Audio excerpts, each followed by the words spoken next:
Hi, Andrew Wilson, final presentation. Uh, you know, I need to get my 1,000 XP. I just need it really. I've done it every class. So this is my love letter to Nintendo. Me explaining why I like Nintendo. As you can see, I have painstakingly created a chart of Nintendo series, and I'm going to walk you through it, and then I'm going to explain what this chart means. Well, I think I'll start it off with a little explanation because Nintendo as a company made a new intellectual property every year until the Switch years. Pretty much from like I believe the 1980s till 2018 or perhaps 2019. Yeah, because Astral Chain was released in 2019. Till I believe no, 2020 they had Jump Rope Challenge till 2021. I don't think 2021 had any new original Nintendo games. So a new IP every year, and especially in the early years, multiple IPs. And several of them, of course, have grown very large. Several of them are completely obscure. Recently, they haven't been doing too good of a job in creating new IPs. They did do the new release of Drag X Drive, which I thought actually was pretty. It was all right.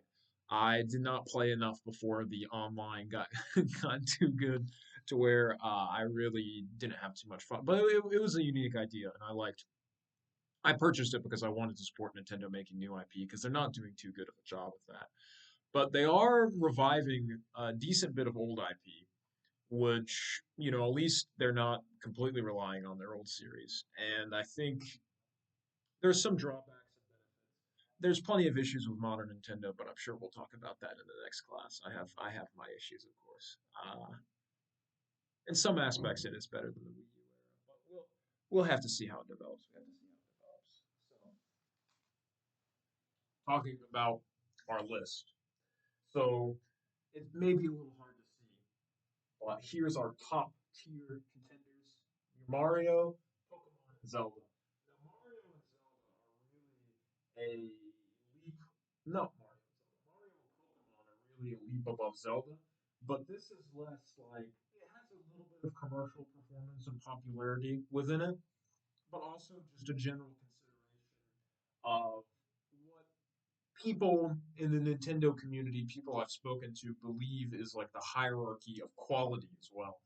Zelda, even though it does sell very well now, it did not sell well before Breath of the Wild. Well, comparatively, it did sell pretty good. But like, I think Ocarina of Time was the best-selling Zelda game until Breath of the Wild. And Breath of the Wild sold over 30 million, which is three times as much as Ocarina of Time. And I think that's if you put Ocarina of Time and the remakes. Like, I'm fairly certain Breath of the Wild was the first Zelda game to crack 10 million games sold, which is crazy because in the Switch era, you saw Mario Party and Luigi's Mansion and Splatoon, even though Splatoon's still pretty big, and Luigi's Mansion's pretty big, and Mario Party's really big now.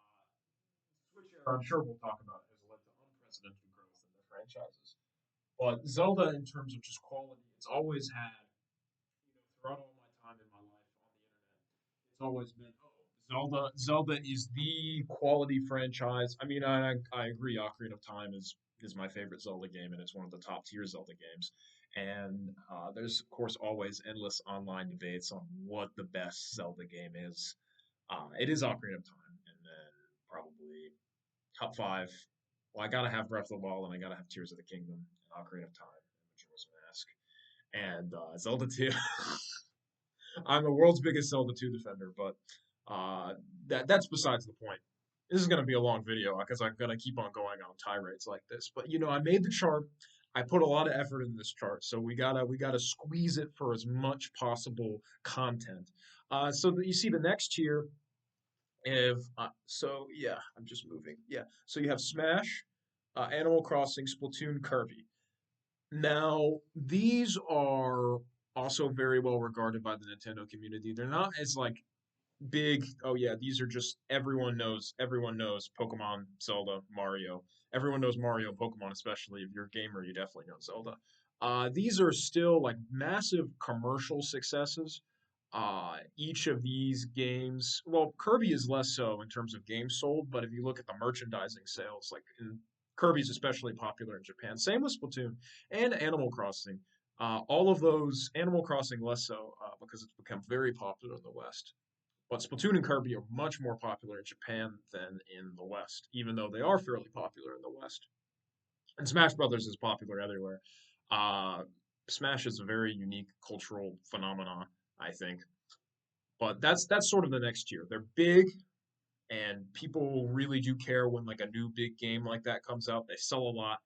They're well regarded, but they're not that top level tier. And a quick talking about spin-offs, Mario and Zelda and Pokemon. Each of them have there's 2D Mario, there's 3D Mario, 2D Zelda, 3D Zelda, 2D Metroid, 3D Metroid. There's so many ways you could split this, and this is just the franchise as a whole. But like, if you're gonna talk about Mario Kart is probably here. 3D Mario Kart actually is probably in top tier because everyone knows Mario Kart. It is the best selling. Mario Kart and 3D Mario and 2D Mario and 3D Zelda, yeah, just 3D Zelda and mainline Pokemon. And then here you would have probably Mario Party and 2D Zelda and well, 2D Zelda might be here. Although, yeah, 2D Zelda would be here, sadly. I really like 2D Zelda. I think there's potential. I need to play more Echoes of Wisdom, but I have some issues with that game.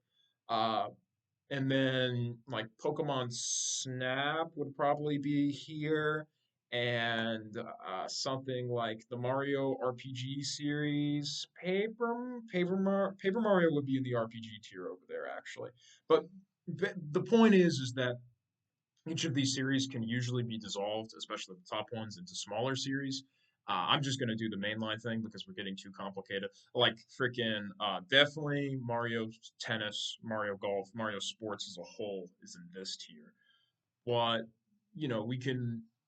The sub series are in different tiers, but they're all Mario games, and Mario has all those sub series. And 3 Mario by itself, Mario Kart by itself, 2D Mario by itself would be at the top anyway. Uh, there's some gradation issues there. You could really put Mario and Pokemon in its own tier above Zelda, but this is a 10 tier system, and you can't just keep on split because if you keep on splitting, then it's just like it's just a ranking, and you don't have the intermediary tiers. But okay, so the next one, Metroid, Pikmin, Donkey Kong, and the Wii series. Wii series is Wii Sports, but it's also Switch Sports. It's Wii Fit. These are all series that, especially recently, Nintendo has put a lot more effort in. Except the Wii. The Wii series is just sort of there because it's not as pop. It has a level of popularity and a level of awareness. People still talk about Wii Sports as one of the best games of all time. So I thought best to put it there. But Pikmin, Metroid, Donkey Kong. One good thing with Nintendo stopping to make many new IPs, and of course reaching out to several outside studios, aiding Mercury Steam, and well, actually, they brought Donkey Kong back in for Bonanza, which was quite excellent. But they're able to take these franchises that they had really long hiatuses, especially Pikmin. I picked up Pikmin 3 on Wii U day one in 24 no 2013, and I picked Pikmin 4 day one in 2023, and I was in elementary school, and then I was in college, and I spent that long waiting for a Pikmin game. 10 years when that's half your life, that's really something. Gosh, Pikmin, and WarioWare are my favorites, just for pure disclosure sakes. Then we have the weird RPG tier. It's because I forgot about Xenoblade and Fire Emblem. I like RPGs, and I like Fire Emblem Awakening. I haven't been able to get into Xenoblade, and I really haven't been able to get into most of Fire Emblem. But they are popular, they are well regarded, they sell pretty well, and they come out constantly. And the next tier is games that maybe don't even sell too well, maybe aren't even that well regarded, even though I love me some WarioWare, but they do come out constantly. There's always a Yoshi game. WarioWare has become a constant now. FDC is Famicom Detective Club. Now that's really interesting. These aren't set in stone. Depending on what Nintendo does, franchises can go up or down. And of course, I believe I already stated this, but this is not a complete tier list ranking. Uh, if I tried to list every single Nintendo franchise, there would be a lot down here, but we'll get to that. It's like these ones I expect to see another Famicom Detective Club, another Mario, where we already have a Yoshi announced. They don't really have much fanfare, but they have consistent developers. They consistently come out. They have a fan base. I mean, I buy every WarioWare game day one, and every Famicom Detective Club game day one. Emio the Smiling Man. That's a great game. You should play it.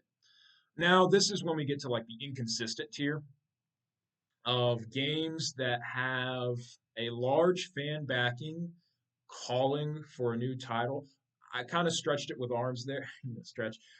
Maybe Arms should be here, but I think Arms like Wario Land, F Zero, Star Fox, Kid Icarus, Punch Out, Arms, Mother. Mother's finished, but I put it there just because it's still like very high esteemed by the fans. Like these all have cult fan bases and a lot of people calling for them to return. Uh, and they may return.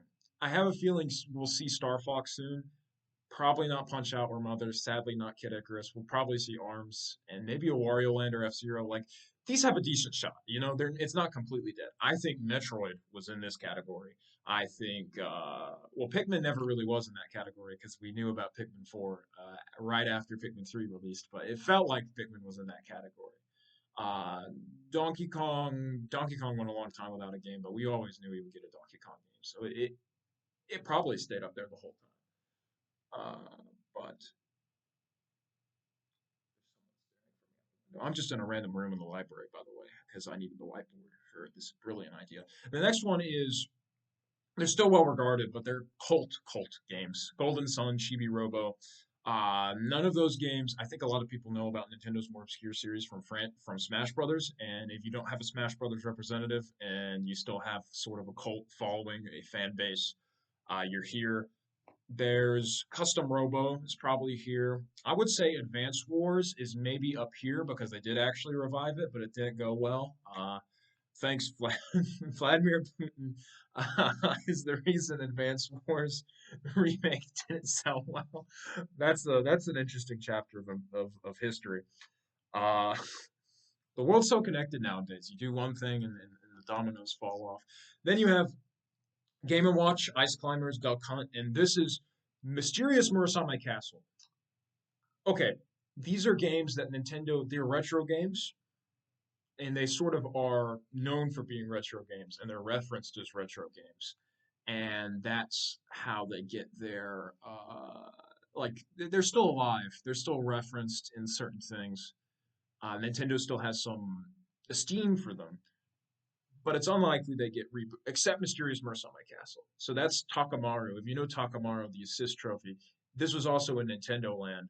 Like, I guess you could probably put Balloon Fight and Excite Bike here. Like games that were big on the NES or before, and that just sort of never came back because they were weird arcade games. They have some cultural lasting legacy. They're unlikely to come back or be big things, except Mysterious Murasame Castle. Suda51 will make a Mysterious Murasame Castle reboot after NetEase kicks him off because Romeo's a Dead Man won't sell well. But that's completely unrelated to Nintendo. God, if Suda51 stops making games, I'm going to be very sad. Genuinely very sad. But they have some esteem just for being like classic Nintendo. They throw them a bone sometimes. The next one is these games have small cult followings. If you're weird and around Nintendo groups a lot, or you've actually like played the games, you would like them.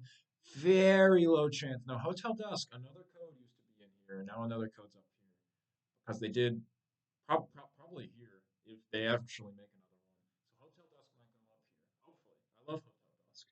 And then you have Elite Beat Agents and Dawn, which I really love a new EBA game or a Dawn game. 1080 snowboarding, Wave Race, Star Tropics. Like Star Tropics is not very well known in Japan. I would really like freaking an open world Star Tropics. Maybe Retro Studios could work on that, but honestly, I don't trust Retro Studios with anything. No, like I said, there's a lot of diatribes. This is going to be a very long video. I'm sorry, Dr. Martin. Hope- okay, hopefully we won't go above 30 minutes. But all of these games, very low chance of being revived. They have like the tiniest bit in the most niche circles of uh, clamor and a fame. And then the next one is where you go even below that. That's Doshin the Giant, ASH Arcanic Steel Heat. You could put Telerer Boxer here. You could put Zengeki no Regan Leave.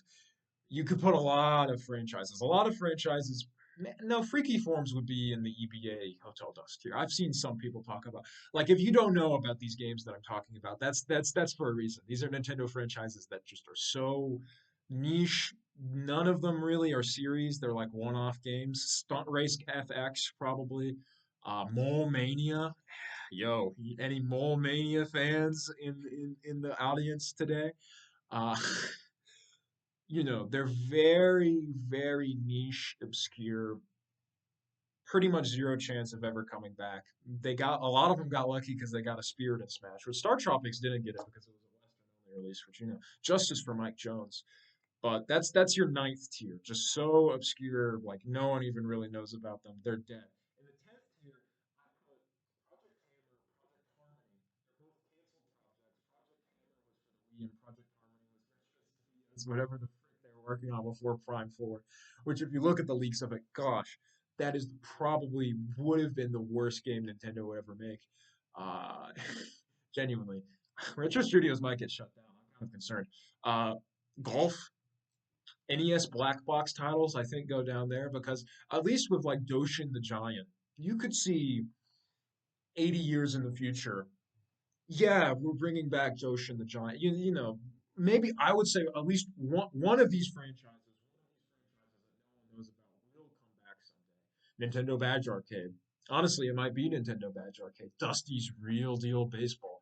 I'm just saying a bunch of names, but I think if you know, you know. Like the stupid billboard. The black box NES games, there's just no way they'll bring those back because why would Nintendo ever make another golf game when they'll just make a Mario golf game or make another baseball game when they'll make a Mario baseball game? An exception can be made for Kung Fu. Kung Fu, maybe they'll take Kung Fu back and Urban Champion. I just wanted to mention Urban Champion was Urban Champion. I want to put it here, but they did do Urban Champion 3D Classics. Now that's a game, so it'll probably be here. Now that was a lot of talking about this whole chart system and very little like actual.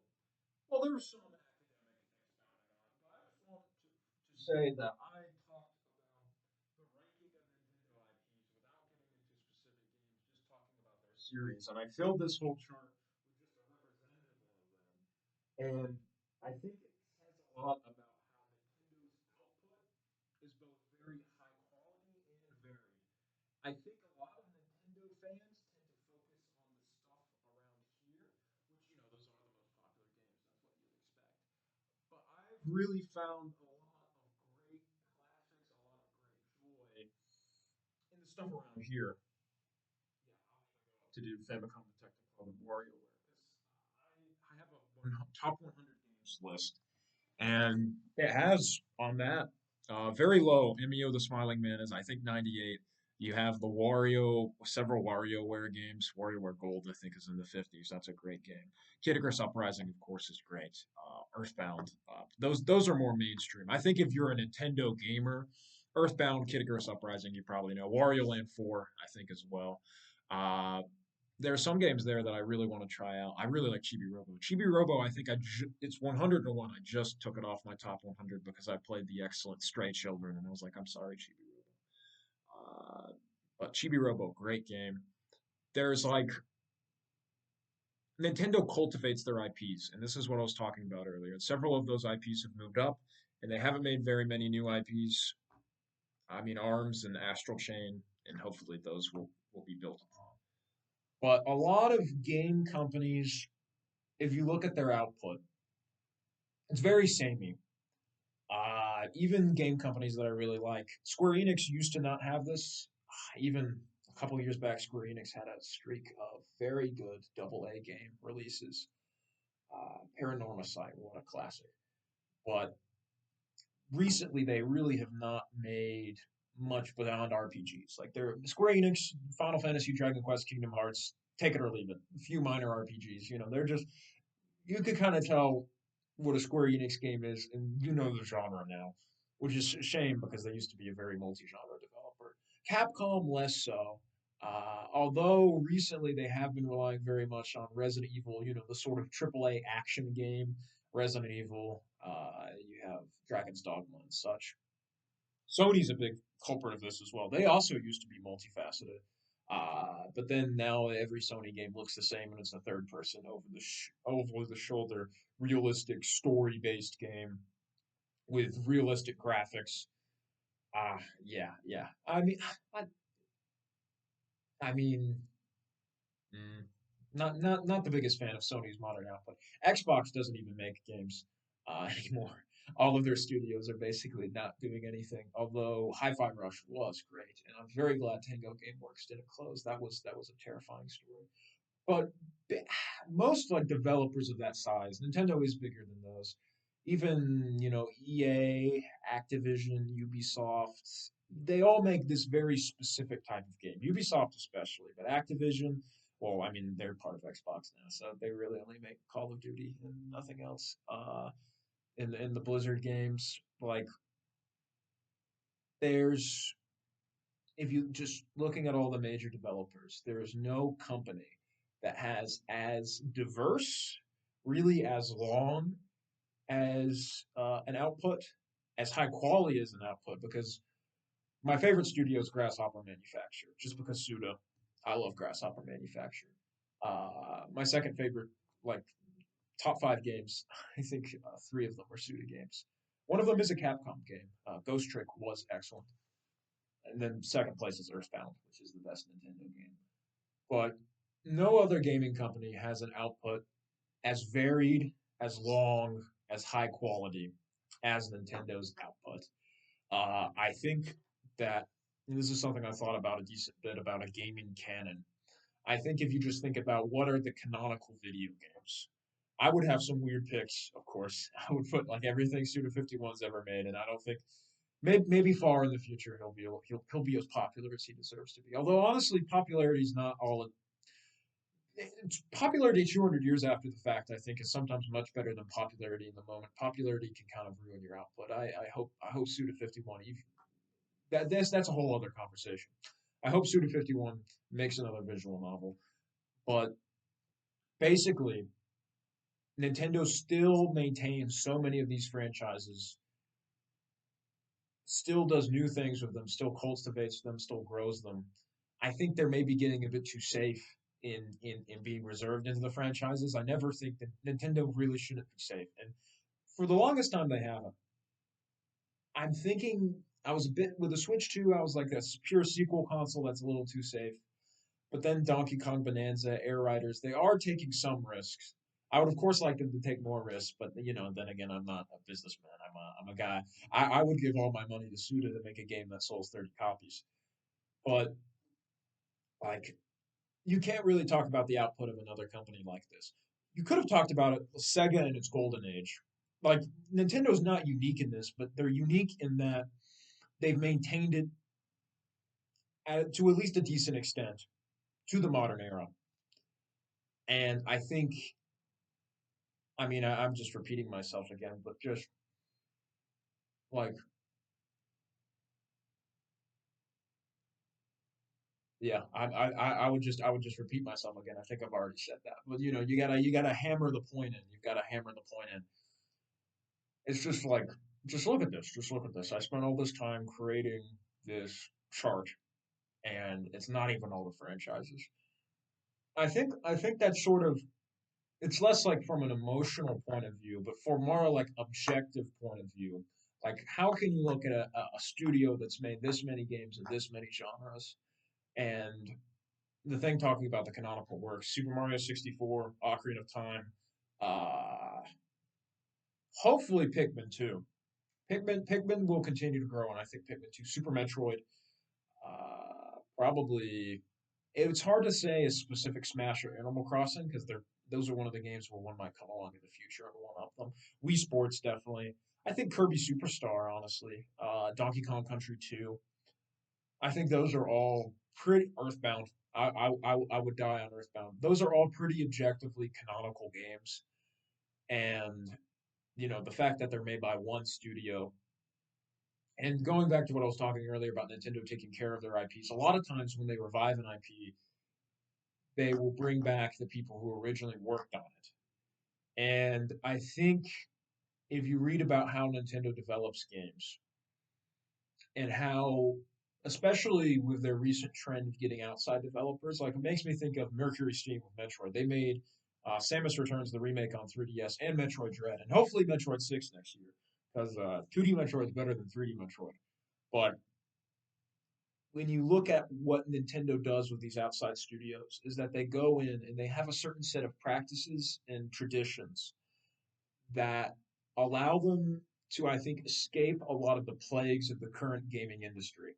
If you think about the gaming industry today, it extraordinarily long development times, sort of a lack of creativity in many studios, and a lot of times Nintendo will go to these smaller studios, aiding Mercury Steam, and give them some of their talent and train them and build them up. And you'll see the developers, and it'll be like, now we can make much higher quality games much faster with this output. And Nintendo is even struggling recently with games just increasing in development time. But it's not like Microsoft. If you look at Microsoft and all the studios they acquired, and many of them, since they've been bought, I think some are even 7 or so years ago, they haven't produced a single game. And Retro Studios is kind of like that. Or Retro Studios, frankly, is like that. Which makes me think that American game studios in particular have some sort of malaise and disease on them that needs to be excised. But Nintendo has managed to avoid that. And I think a big part of that is because Nintendo doesn't just trend chase. I think they've trend chased a little bit recently, uh, which, they always do. They're like 10 years behind. Hopefully, in 10 years, they won't be exactly like the modern gaming landscape. But Nintendo has a company tradition, and I think, Japanese company culture that's very conservative that people complain about, especially during the Wii U 3DS era. But I think they're starting to be a renewal of like why Nintendo does what they do. Because the way they build studios, the way they build games, the way that even this sort of contradicts what I said earlier about extended development times, but they do delay a game if it's not finished. Most Western game studios would be like, "We spent 8 years on this game, and we need money now, so rush it out in 3 months." And then it's just like you get the worst of both worlds. You get an extremely long development time, and it's rushed. Nintendo, I mean, I can't really think of a game recently that's had an extremely long development time and it's rushed. There are games that have extremely long development time, the new 3D Zeldas, which makes sense, but those weren't rushed games at all. And there were rushed games, Mario Strikers Battle League, but that was made. Luigi's Mansion 2019 Next Level Games did Mario Strikers Battle League in 2022. So 3 years, and I think with a skeleton team because some of that team was probably working on Luigi's Mansion 4. But just Nintendo's management style and game philosophy has kept them away from a lot of the malaise and disease that makes very large, very unproductive modern companies that produce, frankly, trash.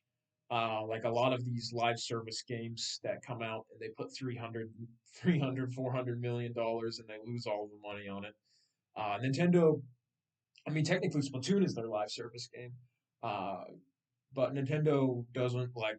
I guess they did stuff. They did go into stuff like Battle Royale with the '99 games, but those were very low scale, developed by an outsider.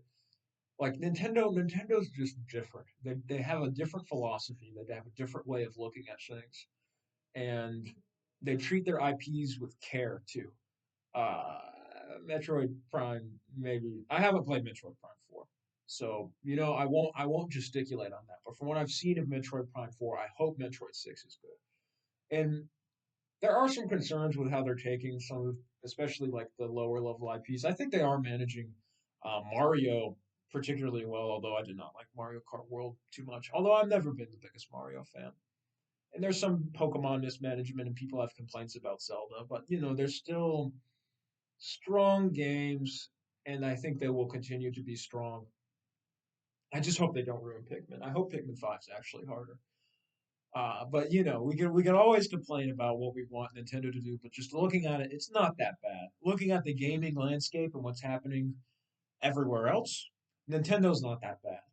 Genuinely, I think in the future, all of gaming will be a bunch of indie studios, and there will be a few newer studios that rise up. But your EAs and Microsoft, all of Microsoft's gaming studios, I think, will either cut off or be sold off. Uh, but Nintendo will stick around. I mean, they have enough cash to stick around. And you'll have a bunch of indie studios, and I think they'll sort of retain elements of the golden age of gaming into the future. I think, considering if you will watch this, Dr. Martin, that this is over 30 minutes, I think I could talk for a lot more, but I think I'm going to stop now. But the big twist reveal of the video is that this is a forward-facing camera that I've been looking at on my laptop. And something you may not consider, or you might have because, I did some weird gesticulations here, is that, you know, I'm looking at you, you're looking at me. This is mirrored. So I have a picture of this. I wrote all of this backwards. So I hope you appreciate that I had to. That's part of the reason why some of these look weird. But honestly, it turned out better than I expected. Because I wrote some stuff on the whiteboard and looked at the camera, and I was like, "Crap, it's flipped. I have to write everything backwards." So I have a picture of this backwards. I'm gonna keep it here, I think, because it doesn't say to get rid of the whiteboard, and I think some people will think this is just some strange runes or incantation. But like I'm very proud of this, and I hope you appreciate that I put all the additional effort in for this tier list page. If you wish to post this on the Game Studies and Design YouTube channel, I do not mind. However, I know this is a very long video, but hopefully this provided some of my thoughts on Nintendo and why I think it's a special and unique company. And I think it's from less of like an emotive standpoint and a more objective, like, here's how big the franchises are. Although, of course, with anything in talking about media, there will be some subjectivity. But I think it's just, objectively, if you look at their output, if you look at their franchises compared to other studios and what they do, this is why Nintendo's different, and I think that's an interesting and different perspective than perhaps what other people will get. And also, man, I don't know. I hope you enjoyed that review. I really like that review because I was doing it. I'm like, they'll enjoy this. They'll enjoy this. But still, Andrew Wilson, end of class, final done. Goodbye.